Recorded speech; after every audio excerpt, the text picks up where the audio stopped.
What's the matter? I just don't want to do that. Well, didn't you have a good time tonight? Yeah, but I think you better be going home now. Well, come on. I thought this would be our special night.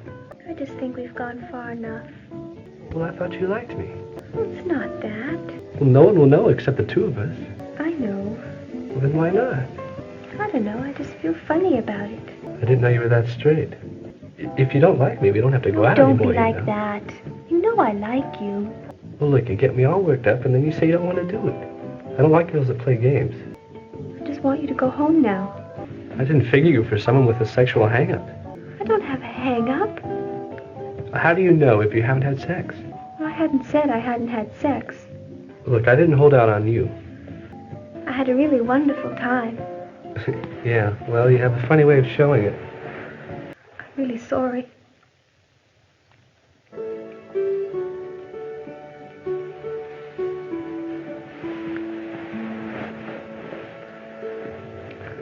You know something? You're really beautiful. I mean, you turned me on the first time I saw you. I wasn't going to tell you this, but I think I'm in love with you. Really? Do you love me?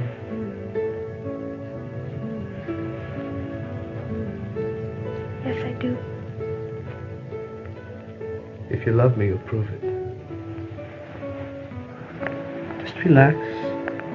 I won't hurt you. I don't think I should. There's a caller on line 2. Go ahead, you're on the air with Dr. Joan Kaufman. What's your name, please? And I was wondering if you have any advice for girls who have trouble handling a situation, like when a guy really wants to do it, and you don't want to, but, well, in the end you do. Yes, you mean that you have the intention of not having sex, but somehow you get talked into it. Yeah. I wasn't ready for it the first time. It was messy and it hurt, and I didn't feel very good about myself afterwards. Well, I was brought up to believe that it's wrong to have sex before you marry. I mean, I don't lay it on anybody else, but that's how I feel about it. I have this girlfriend who got herpes, and I don't want to risk that, so I'm going to wait. Maybe you didn't understand me. I said no way. I don't believe in sex before marriage, and if that's your only interest in me, you better forget it.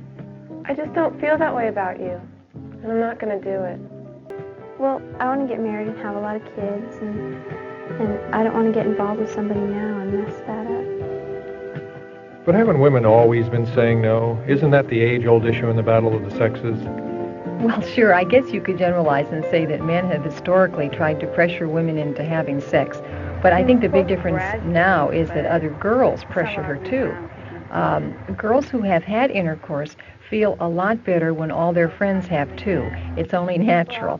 So today a girl is getting it from all angles. And what about the media? There's a lot of innuendo in advertising. No one ever says no in an ad or commercial. But in real life, you have to learn to say no if you're going to respect yourself. And, I mean, it's always easier to just go along. You know something? You're really beautiful.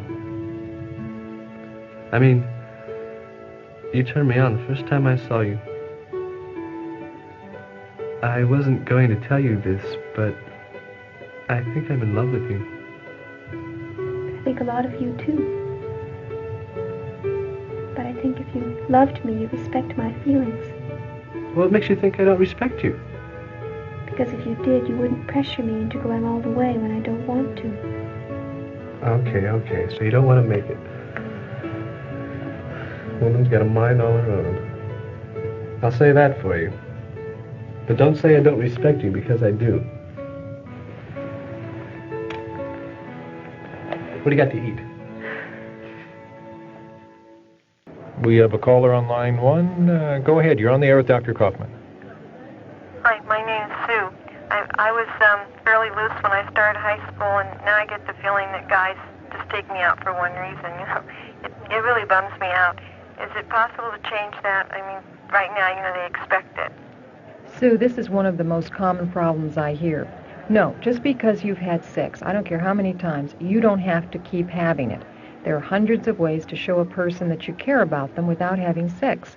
But remember, if that's all you're offering, that's all that's going to be taken. You can change your way of relating to boys at any time.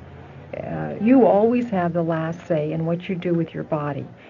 Okay, if you're a teenage girl, put down what you're doing, sit back in your chair, and take this 1-minute quiz. You don't have to answer out loud. How will I feel about myself if I have sex? What would I do if I found out I were pregnant? What would my parents think if they found out I was having sex? Is anyone pushing me into having sex? What would I do if I recognized that I had the symptoms of VD? Could having a relationship which includes intercourse affect my own personal goals, hopes, and dreams for the future? I guess I never thought about all the things women have to consider. Well, I think people sometimes misinterpret what they really want. See, all of us want closeness, tenderness, the feeling of being special to someone. These needs are part of being a human being, and to a great extent they can be satisfied without having intercourse. I think loving a person means sharing your feelings with that person about a whole lot of things in life, including sex, and what you think is right for you. If a guy doesn't respect a girl's feelings about this, she should find someone who does. And I'd like to say to the girls listening that throughout history, women have had to say yes to a lot of things they didn't like. See you tomorrow. But no more. It's your right to say no. And if you don't want to have intercourse, this is a good time to begin. And we are out of time, and I want to thank you, Dr. Kaufman of the Louise Chester Teen Counseling Center, for being with us today. Bye for now.